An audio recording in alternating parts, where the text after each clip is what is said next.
Good day po. Dito po tayo ngayon sa Amaris na located sa Burol Main, Dasmariñas, Cavite. Ngayon po, sold out na po ang mga unit dito. Nagkataon lang po na magkakaroon po sila ng mga reopen units. Kaya po sa mga nag-aabang at sa mga naghihintay na magkaroon po ng unit dito at sa mga naghahanap po na located lang po sa Dasmariñas, Cavite, pakito na po ang para sa inyo.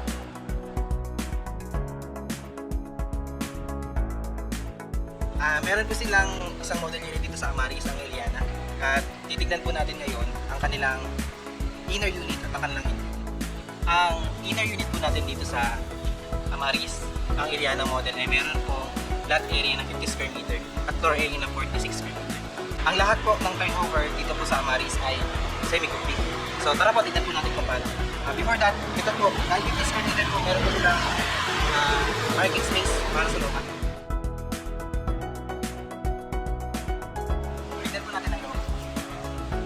Ayan, pagpasok po natin, bumalik po sa atin ang kanilang living area and yung space para sa video. Ang kanilang sink ay nakatayo lang po, ito na po yung display turnover nila. Pero kung pabalik sila.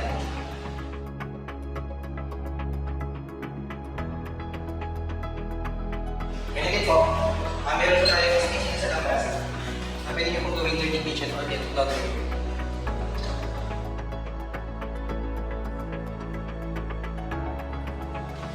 Sa bathroom, ito po ang kanilang room.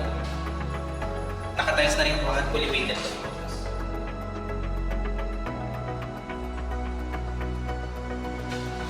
I-check mo natin ang second floor.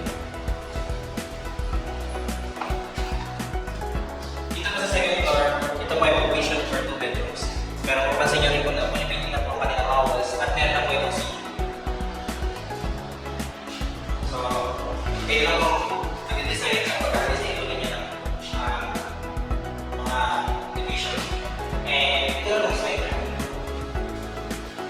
tignan naman po natin ang kanilang end unit. Tara! Ngayon, tignan naman po natin ang kanilang end unit. Ang end unit po ng Eliana ay meron pong floor area din po na 46 square meter. Nagkakatalo lang po sila sa lot area. Ang lot area po kasi dito ay medyo mas malaki. Nasa 70 square meter. Yan, tignan po natin, papansin po natin. Ito po yung space yun.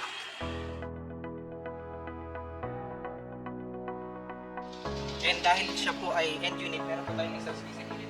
Pwede nyo pong pagtaniman. Pwede nyo pong pag-expandan. Kung meron po kang budget sa Twitter. Ikutin po muna natin yung labas.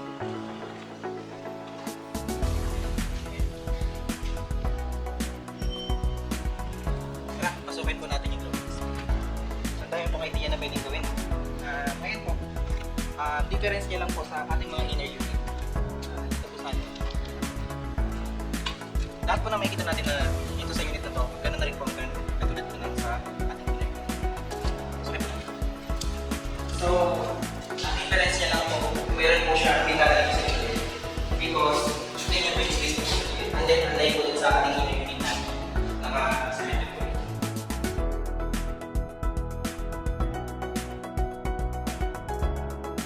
So, ito pa rin po, meron po tayo tiles na po na lababo, meron po cabinet po rin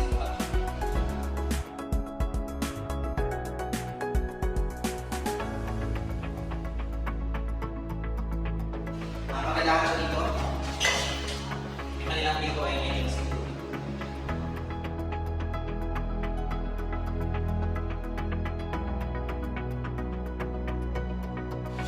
Pagpapin sa solar.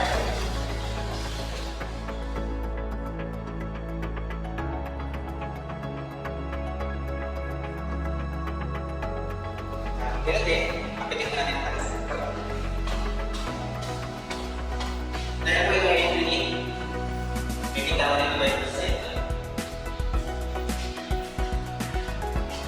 So, most likely ganda lang muna sa mga inay. Sa mga nag-aabang po ng Amaris at sa mga naghahanap po ng bahay dito po banda sa Dasma, baka ito na po ang website. Mga price range po ng unit dito ay nagkakahalaga po ng 2.6 more or less. And depende po sa location ng inyong unit na makukuha at depende po sa laki ng lote na inyo. Yun po ay para sa inyo. Ngayon din po dun sa ating mga end unit, nagkakahalaga po siya ng 3 million more or less. And depende rin po sa laki ng lote at depende po sa location kung nasa Sa mga interested po, pwede na po kayo magpasa sa amin ng mga requirements.